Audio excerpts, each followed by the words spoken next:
Wholetailing houses, right? What is a wholesale deal? It's a combination of a wholesale and a retail transaction. Now we're continuing on with our series here on all the different types of ways that you can do the wholesaling business. And this is important for people as they scale up out of traditional wholesaling of just doing regular assignment contracts, because you can make more money doing this and you can get in front of a larger audience. Now, as a regular wholesaler, you have to build a buyer's list. Why? Because you have to be able to sell the property after you find it to get a check. There's an A and B side of the transaction. Find the deal, sell the deal, right? But if there's a better way to do it, wouldn't you do it? And I think this way is a little bit better, and we do this quite a bit. We actually call it just a traditional buying list, but a lot of people call it wholetailing. It's confused all the time with prehabbing. Now, when you're doing a prehab deal, you're actually kind of rehabbing the property. A lot of times when we're wholetailing properties, we're not touching anything. We may clean it. We may, vacuum the carpets and clean the window seals, or just pull the stuff out of the inside. But essentially, we're taking a property and we're wholetailing it, or we're wholesaling it to the retail market, selling the property at the top of the market on the MLS. But you're saying, well, that defeats the purpose of wholesaling, right? I need money to do this. You're right. You're going to have to close on the property. Now, certain states, and like I said before, we're not an attorney giving legal advice, but there are states that will allow you to wholesale properties through the MLS if you get a power of attorney to represent that seller and everything is on the up and up and everything's been disclosed. Some people in certain states are allowed to do this. Make sure you consult an attorney before you do it. Now, here's a typical process of a wholesale deal. You market for a motivated seller. You get the property under contract. Then you close on the property. You put the property on the MLS, and you get it in front of the world's biggest buyers list. That's what the MLS is. You're getting in front of everybody that can see it, from real estate agents to investors who have access to the MLS.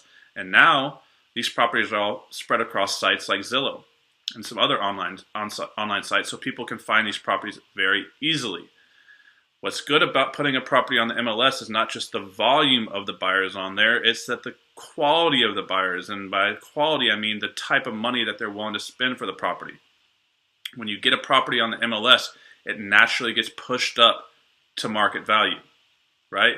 As compared to wholesaling a property. What happens if you have a property that you want to sell for $100,000 and you find a buyer and they pay you $100,000 and you make a $10,000 commission or a fee? That's great, right? But what if that house could have sold for $105,000 and you don't know it?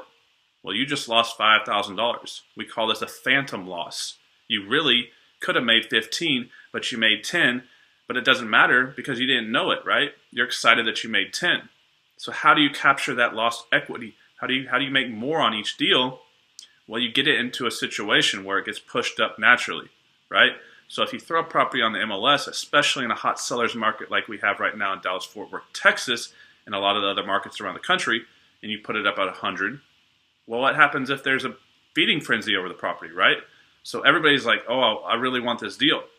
But I know if I offer full price, I can't get this deal. So someone may offer 101, 103, 105, 107. We've been selling properties sometimes $10,000, $15,000 above asking. It's absolutely ridiculous what we're seeing in the market right now. Now, does retail just mean a high price for the property or to a retail buyer? No, it means what's the retail market at? So, for example, there's different ways to look at it. So most people hear retailing and they're thinking buying a house in distressed condition, rehabbing the property, fixing it up, forcing appreciation to the top of the market where the top of the comps are, maybe a little bit higher, trying to press the comps and move that market up even some more, and then selling it to a retail buyer, someone moving into the property to live there. What we're doing with retail properties is we're selling them at the top of the market. So say the rehab comps are at $100 a square foot, that would be the top of the market for that property. But what happens if the property is not fully rehabbed?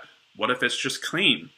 A lot of times you find these houses from, many times, someone like your grandmother, someone who's kept really good care of the property. The carpet's clean, the house is nice. It's almost like they kept it at museum quality, but it's just a little bit older.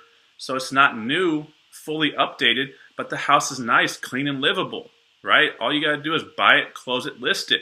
So it may sell for lower than the market comps are for the full retail comps, top of the market retail comps, but it may sell at top of the market for the condition of the property. So say it may sell at $80 a square foot, but what if you got it for $50 a square foot? So you're selling the property at the highest price it can get because you're putting on the MLS in front of the most buyers, and most people that are an investor buying through a real estate agent, these are your the least sophisticated investors in your area. Most of them are buying through the MLS and a realtor and a seller's market because they don't know how to find deals on their own. So it doesn't necessarily have to be a house in bad condition. Many times it's just a good deal that you found at a discount. You may find a house that will sell for $200,000 all day long. House is pristine. It's literally, you just buy it, list it. You don't touch it, right? And you may have bought it at $130,000 and you put it on the market and you sell it $200,000 and that's it. So you're wholesaling the property at retail level through the MLS. And you're very rarely touching it. Now prehabbing is, we made a video on prehabbing and buying and listing properties, which is similar, but you're actually going in and doing some work. You're doing a minor rehab on the property where you may be replacing the roof or you may be doing foundation work. You're just kind of getting it ready, but you didn't want to take the time, energy, and risk to go through a full rehab process. So wholesaling is great. You get a bigger bang for your buck. You make more money per property. And so if the house is sellable as is, you may as well just put it on the market, right? Get in front of everybody. The world's biggest buyers list is the MLS. So for people who are good at raising money but bad at finding buyers, just taking the property down, closing on it, putting on the MLS, or if you have this type of money to do so yourself, this is the best way to get the highest price for your property. You're going to make the most out of the deals you get. And when deals are hard to find right now in low inventory markets, you want to maximize the best you can on every deal you get. So until next video, this is Connor Steinberg from Investor Army.